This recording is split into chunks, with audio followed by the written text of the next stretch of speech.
Good morning, Matthew. Good morning, everybody. It's a chilly morning. Rat has just run out of the truck and he's gone loopy. The sun is barely above the horizon this morning because we're just a week, 10 days away from the longest night or the shortest day, which is around the 21st of December. And my shadow is about 80 feet tall. I feel like Goliath, one of the giants in the Bible. Goodness me. And the oak trees ahead of me down this lovely old hedgerow, casting shadows, some of them nearly a quarter of a mile long. Oh, and in the distance there's a fantastic flock of jackdaws, rooks and crows all mixed up. And they're just coming down to feed on the overwinter wild birds seed mix. That's a lovely sight. And one of the walkers here at the farm has said he's absolutely assured that he's seen a raven in amongst those, which is the largest member of the corvid family. I would be quite excited to see a raven. Anyway, I'm standing on a field. I'm actually in Stoke Holy Cross this morning, and it's about 20 acres, just over 20 acres, getting up for 10 hectares in new money, if you like. And it's called the chalk pit field. And there's a stream here that enters the farm on the lower edge of the field and flows away down to join the River Tass. And it's a feeder stream to the Tass, and we have two streams on the farm, both of which do the same duty and drain land which is much higher than where I'm standing, from some of the old hamlets close to High Ash Farm. One's called Whiteford and the other's called Blackford, and then beyond that is Upper Stoke Holy Cross, which is quite high ground. That's where those big aerial masts are on the southeast side of the city of Norwich. Anyway, I'm just going to walk down to the stream here. It's only about 10-15 yards in front of me. The frost is just off the ground. We've had some seasonal weather at long last, some nice rainfall a few weeks back, and we're looking for more rain. But nevertheless, the stream here is flowing really, really well indeed. It's about, I'm just going to step down. I've got wellies on this morning and two feeder pipes in front of me, discharging about 100,000 litres of water an hour at the moment, coming in and swilling round. Lovely crystal clear water, freshwater shrimp here, and as a child there were small fish, water voles here. Fantastic little habitat.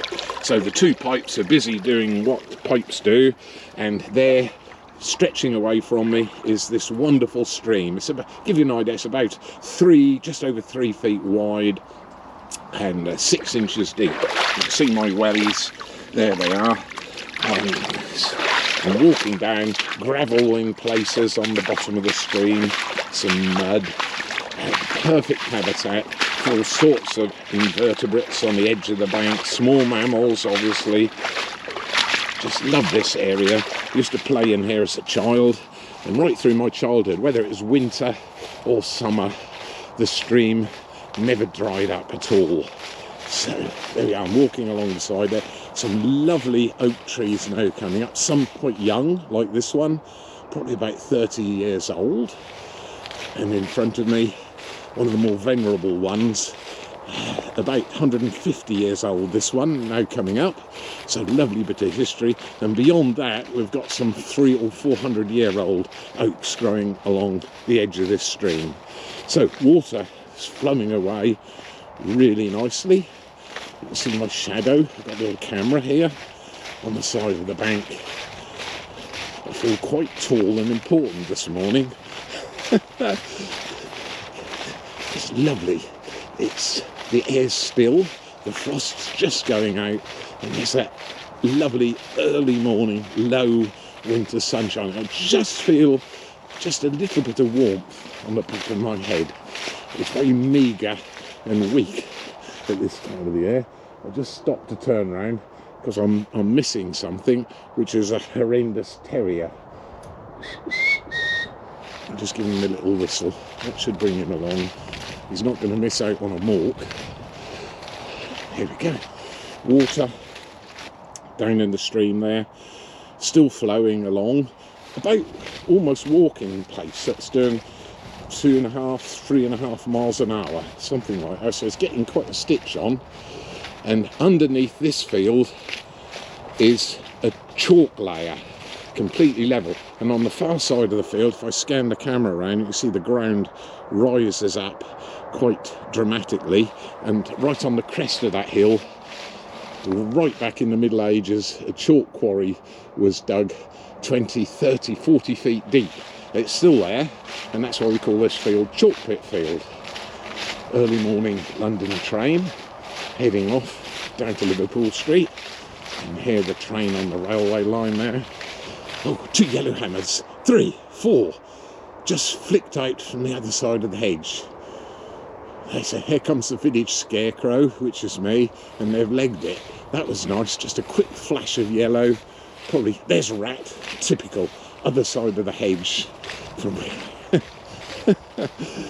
water's still flowing down nicely, and that chalk layer comes in off the coast of Yorkshire and zigs down the coast, just inland a little bit through Lincolnshire, Mablethorpe, close to that area. Here's the rat, in and out under the tree there, inspecting every mouse hole, rabbit hole, fox hole that there is, using his nose, and he's skirted back down there.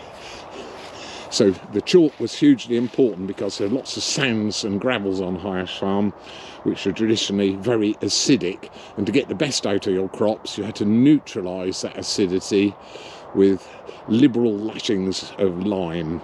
Lime wasn't just used in the farming industry. Romans used it, learned how to make mortar from it by adding sand and mixing it into a slurry, a paste, and then putting their flints in and making really strong flint walls. And then later on, from the 16, 17, 1800s particularly, large amounts of chalk were mined for making mortar for red bricks, and most of our ancient houses have mortar between the bricks, which is that lovely white sandwich between the bricks. Beautiful stuff, and highlights the colour of the local red brick in this region. And not until much later did we discover Portland cement, which is grey in colour, much harder, and that was used. It's much easier to make cement than it was mortar to allow that to cure. So quite a lot of history on lime. The stream beside me, I'll carry on walking. I've stopped a bit. We've got to get a little bit further because there's a mystery coming up in front of us. I'm keeping one eye on the rat on the other side of the hedge, and one eye where I'm walking, so don't blunder into the ditch. Dear, oh dear. So here we go, water's still here, and these are the beautiful, beautiful colours of an oak tree just before it loses its leaf. This is a real venerable old fella. Oh, I don't know, 300 years old probably. The trunk's 7-8 feet through the bottom. Quite a sizable oak tree, really stunningly beautiful. Oh, the colours highlighted against the blue sky. That's just an art picture in itself. Look, right, back to business here. This is a stream. You can see water in it. We get to the chalk layer. So as I've walked down the hill following the stream, the water's flowing quickly. The chalk's got closer and closer. Oh, snipe! Just came out in front of me. Just in the dry bit of the stream where there's no water, and it zig-a-zagged off. There it goes, flying, absolutely going about 35, 40 miles an hour across the skyline against that early morning bright blue. That's an early morning awakening for a snipe. And perfect habitat, because the stream bottom, although it's dry, there's obviously easy access to worms down there. Now, here's our mystery, which I can't answer. Often answer a lot of questions on wildlife. We've reached the chalk layer, which is just on the bottom of the stream here, and I'm going to go down into the ditch and I'm standing on bone dry soil. There we are, there's my feet, and if I walk a yard or so forwards, here's the water flowing down and then disappearing straight down into the aquifer. Even Rat's walking along the ditch bottom, and he's not a great favourite of water. He's not a water dog at all. So he's got dry feet, and we're walking along the stream bottom. Rat's in front of me, and it's bone dry.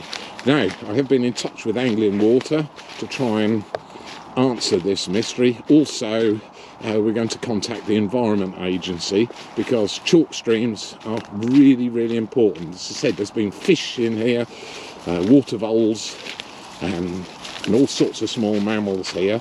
I'm just going to step out of the stream for a moment. We've got about another 50 metres to go, and I'll be able to show you the chalk layer here at the farm. Right, would you come here? Right, here. I'm nearly there. Never work with children, animals. All the advice I throw to the wind. Yeah, he's seen Daniel, who's delivering a bale of hay to the field right beside me. Oh dear, Bedlam's broken loose. Would you believe it? Anyway, we're nearly there, and I'm going to hop down into the ditch again now. There we go. Nearly there.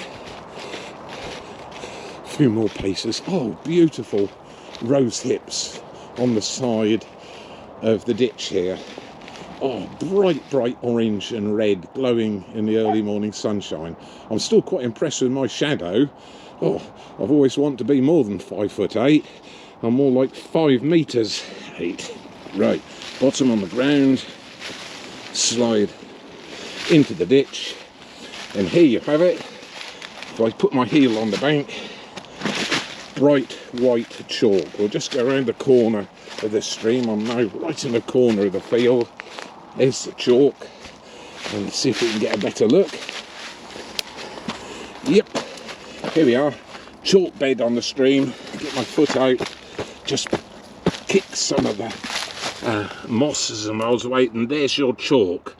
And it's bone dry, and you can tell we're in the chalk layer because there's a giant flint just there, and another one here, and that's typical of the chalk layer all across the parts of Norfolk where that chalk seam crosses. So there we are, giant white flint embedded in the chalk. So here we are. Oh, there's some up at waist high here.